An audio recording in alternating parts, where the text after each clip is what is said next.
Sir ಈಗ ಅಂತಿಮವಾಗಿ ಯಾವಾಗ ತೀರ್ಮಾನ ಸಿಎಂ ಅವರು ಮತ್ತೊಂದು ಕ್ಯಾಬಿನೆಟ್ ಅಲ್ಲಿ ಚರ್ಚೆ ಮಾಡೋಣ ಅಂತ ಹೇಳಿದ್ದಾರೆ.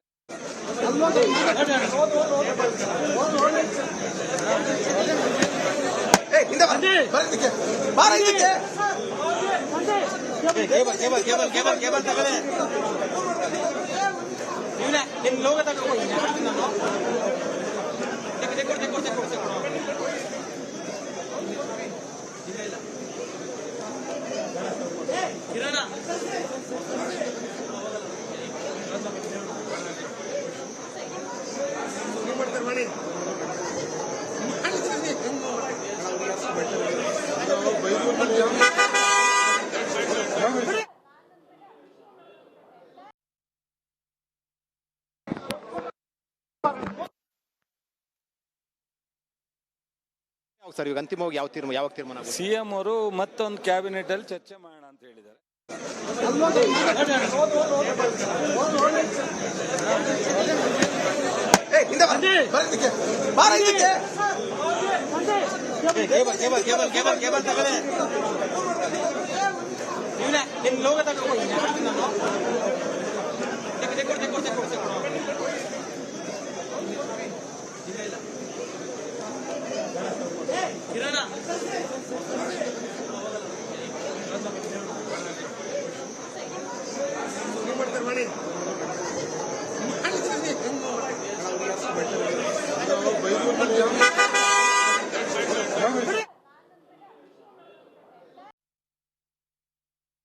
ಬೋಸರಾಜು ಆರ್ ಬಿ ತಿಮ್ಮಾಪುರೆ ಇದೀಗ S Mallikarjun. In fact S Mallikarjun ಅವರು ಏರು ಧ್ವನಿಯಲ್ಲೇನೆ ಈ ಒಂದು ಜಾತಿ ಗಣತಿ ವಿಚಾರಕ್ಕೆ ಸಂಬಂಧಪಟ್ಟಂತೆ ಆಕ್ಷೇಪವನ್ನ ವ್ಯಕ್ತಪಡಿಸಿದ್ದಾರೆ ಅನ್ನೋ ಮಾಹಿತಿ ಇದೆ. ರಾಮಲಿಂಗಾರೆಡ್ಡಿ ಅವರ ಮೊದಲ ಪ್ರತಿಕ್ರಿಯೆ ಏನ್ ಹೇಳಿದ್ರು ಸಭೆ ಬಳಿಕ ಕೇಳಿಸ್ಕೊಳ್ಳಿ.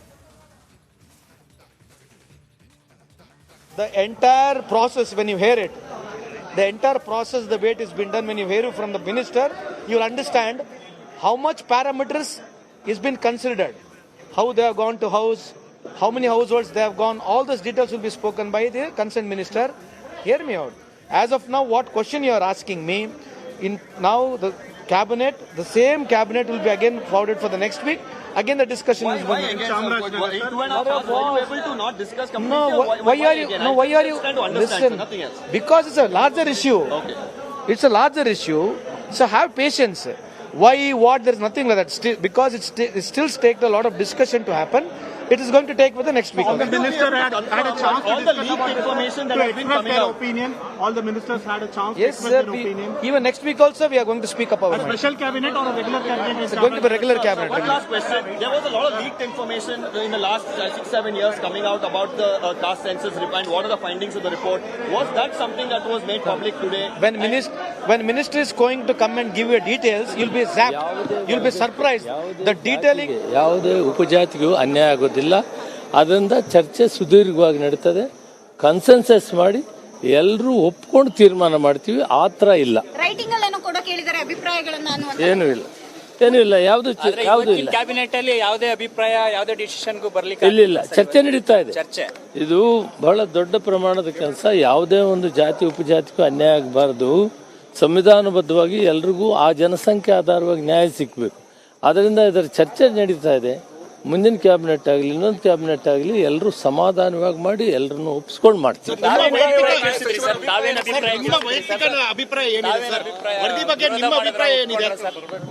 ನನ್ನ ಅಭಿಪ್ರಾಯನು ಫೈನಲ್ ಹಾಕಿ ಮೊದಲು ಹೇಳಕ್ಕಾಗಲ್ಲ. ನಡಿ ಸಮುದಾಯವಾದ ಸಚಿವರ ಅಭಿಪ್ರಾಯ ಪಡೆದಿದ್ದಾರೆ ಸರ್. ಸಿಎಂ ಆಳವಾಗಿ ಅಧ್ಯಯನ ಮಾಡಬೇಕಾಗುತ್ತೆ. ಸೊ ಮುಂದಿನ ಕ್ಯಾಬಿನೆಟ್ಗಳಲ್ಲಿ ಚರ್ಚೆ ಆಗುತ್ತೆ. ಅದು ಏನೇ ಇದ್ರು ಇವತ್ತು ನೋಡಿ, ಸಾಮಾಜಿಕ ನ್ಯಾಯ ಕೊಡಿಸೋದ್ರಲ್ಲಿ ಯಾರ್ದು ವಿರೋಧ ಇಲ್ಲ. ಕ್ಯಾಬಿನೆಟ್ ಒಳಗಡೆ ನಾವೇ ಇರ್ತೀವಲ್ಲ, ಯಾರ್ದು ವಿರೋಧ ಇಲ್ಲ. ಇವಾಗ ಏನಿದೆ, ಕಾನೂನು ಸಚಿವರು ಅವರು ತಮ್ಗೆ ಬ್ರೀಫ್ ಮಾಡ್ತಾರೆ. ಆಲ್ರೆಡಿ ಸರ್ ಇವತ್ತು ಬಹಳ ಪ್ರಮುಖವಾದಂತ ಚರ್ಚೆ ಸರ್. ಎಲ್ಲ ಸಮುದಾಯಕ್ಕೂ ನ್ಯಾಯ ಸಿಗಬೇಕು ಅನ್ನುವಂತ ನಿಟ್ಟಿನಲ್ಲಿ ಏನೆಲ್ಲ ಚರ್ಚೆ ಆಯ್ತು ಸರ್? ಎಲ್ಲ ಡಿಸ್ಕಷನ್ ಪೂರ್ತಿ ಅಪೂರ್ಣ ಆಗಿದೆ. Okay sir. ಮುಖ್ಯಮಂತ್ರಿಗಳಿಗೆ ಯಾವ ರೀತಿಯಾದಂತ ಆಗ್ರಹವನ್ನ ಮಾಡಿದ್ರೆ ಸರ್? ಎಲ್ಲರಿಗೂ ನ್ಯಾಯ ಕೊಡುವಂತ ತೀರ್ಮಾನ ಮುಖ್ಯಮಂತ್ರಿಗಳೇ ತಗೊಂಡಿದ್ದಾರೆ. ಈಗ ಏನಿದೆ ಚರ್ಚೆ ಪೂರ್ತಿ ಆಗಕ್ಕಾಗಲಿಲ್ಲ, ಟೈಮ್ ಜಾಸ್ತಿ ಆಯ್ತು.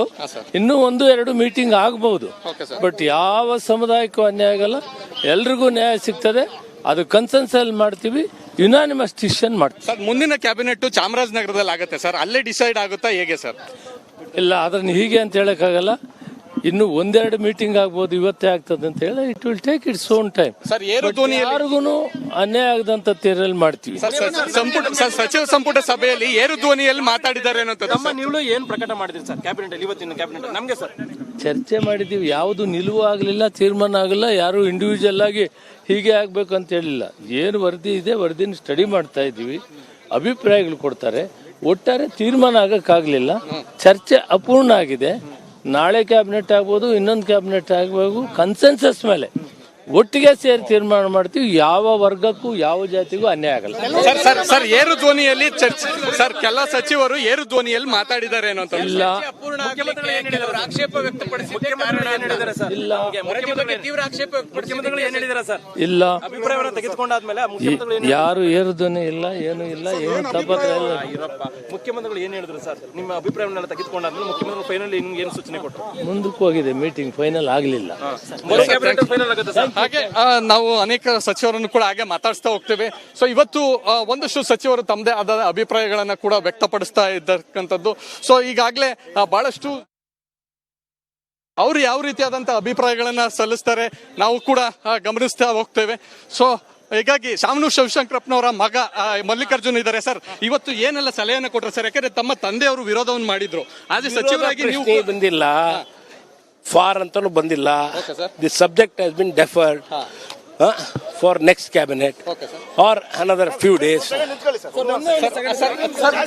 ಇನ್ನು ಮುಂದಿನ ಕ್ಯಾಬಿನೆಟ್ ನಲ್ಲಿ ಯಾವ ರೀತಿಯಾದಂತ ನಿರ್ಧಾರ ಆಗುತ್ತೆ ಸರ್? ಈಗ ಸಬ್ಜೆಕ್ಟು ಆ ಕಾಂಬಿನೇಷನು, ಈ ಕಾಂಬಿನೇಷನು, ಈ ಕ್ಯಾಸ್ಟು, ಆ ಕ್ಯಾಸ್ಟ್ ಅಂತ ಏನು ಮಾತಾಡಿಲ್ಲ. ಏನು ಲೋಪದೋಷಗಳದಾವ ಇನ್ನೊಂದ್ಸತಿ ಸರ್ವೆ ಮಾಡಬೇಕು, ಏನು ಮಾಡಬೇಕು ಅದ್ರ ಬಗ್ಗೆ ಚರ್ಚೆ ಆಗಿ ಕುಲಂಕುಷವಾಗಿ ನೆಕ್ಸ್ಟ್ ಕ್ಯಾಬಿನೆಟ್ ತಗೊಂಬರ್ಬೇಕು. ಸರ್ ಯಾರಾದ್ರೂ ವಿರೋಧವನ್ನು ಏನಾದ್ರು ಮಾಡಿದ್ರ? ವಿರೋಧ ಪ್ರಶ್ನೆ ಬಂದೇ ಇಲ್ಲ ಇದರಲ್ಲಿ.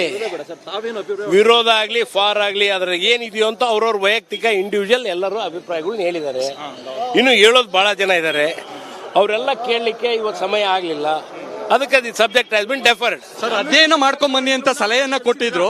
ಸರ್ ಅಧ್ಯಯನ ಯಾವ ರೀತಿಯಾದಂತ ವಿಚಾರವಾಗಿತ್ತು ಸರ್? ಅಧ್ಯಯನ ಈಗ ಅಧ್ಯಯನ ಇನ್ನು ಏನೇನು ಬೇಕಾಗಿತ್ತೋ ಇನ್ಫಾರ್ಮೇಶನ್ ಅಷ್ಟು ಕೊಡ್ತಾರೆ. ಈಗ ಎಲ್ಲರೂ ನೋಡ್ಕೋಬಹುದು, ನೋಡ್ಬಿಟ್ಟು ಆಮೇಲೆ ಅವ್ರ ಅಭಿಪ್ರಾಯ ಹೇಳಿ. ಸರ್ ಕೆಲ ಸಚಿವರು ಏರು ಧ್ವನಿಯಲ್ಲಿ ಮಾತಾಡಿದ್ದಾರೆ ಅನ್ನೋಂಥದ್ದು ಸರ್. ತಾವು ಪ್ರತಿಪಾದನೆ ಮಾಡಿದಿರಾ ಶಾಮನೂರು ಶಿವಶಂಕರಪ್ಪನವರು ಏನ್ ನಿಲುವು ಕೊಟ್ಟಿದ್ದಾರೆ? ಅವರು ನಮ್ಮನ್ನ ಬಿಟ್ಟು ಹೇಗೆ ರಾಜ್ಯಭಾರ ನಡೆಸ್ತಾರೆ? ಅವರು ಲಿಂಗಾಯತರು ಒಕ್ಕಲಿಗರು ಅಂತ ಬಂದಿಲ್ಲ, ವರದಿ ಒಪ್ಪಬಾರ್ದು ಅಂತ ಹೇಳಿದ್ರು ಸರ್. ವರದಿ ಒಪ್ಪಬಾರ್ದು ಅನ್ನೋ ಪ್ರಶ್ನೆ ಬಂದಿಲ್ಲ ಇದರಲ್ಲಿ. ಏನ್ ಬಂದಿರೋದು ಏನು ಸಚಿವರು ಇದೀಗ ಸಂಪುಟ ಸಭೆ ಮುಗಿಸಿ